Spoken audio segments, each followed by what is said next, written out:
In my meeting, we are talking about step two at the meeting that I attend every week because we're in February and we typically will talk about one step a month. So in February, we talk about step two, which is that we came to believe a power greater than ourselves could restore us to sanity. I love this step.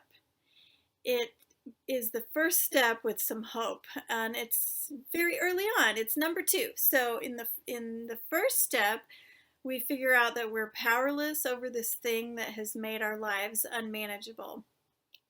And when we really get our powerlessness that we have in step one, when we really fully understand that my best thinking got me to this miserable place, at this thing that I can't manage, I have proven time and again it is unmanageable for me. Then I almost have to acknowledge that if other people are getting well and I see recovery occurring in other people that are working a program or anyone in the world, that there might be a power greater than myself, beyond what I can come up with, that could restore me to sanity. There's so much in this one step, just that one sentence. There is so much implied. There is so much hope, and there is also just an acknowledgement that there's some insanity going on. So the first two words, came to believe. I love the first two words, came to, because if I just take those two words alone, to me it reminds me of, oh, I'm waking up. I'm coming to.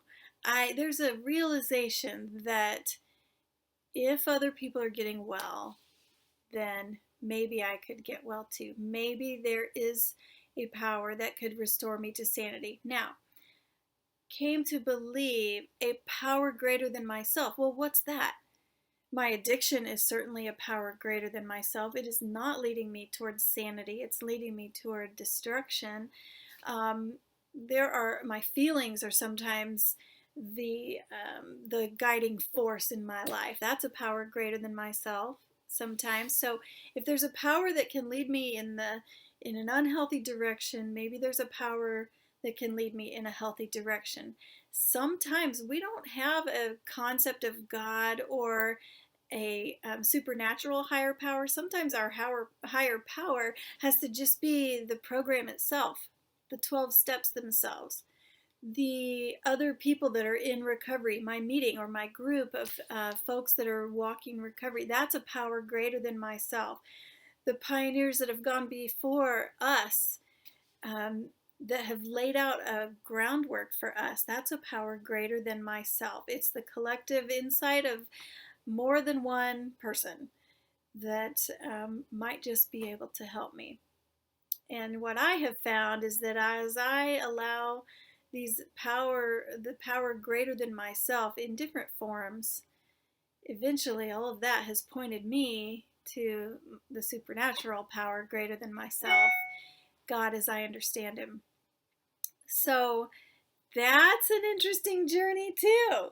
So just stepping out, coming to believe that a power greater than myself, maybe I'm going to just trust, I'm going to practice, believing that maybe there's something to this whole idea of recovery and the 12 steps that could that could restore me to sanity.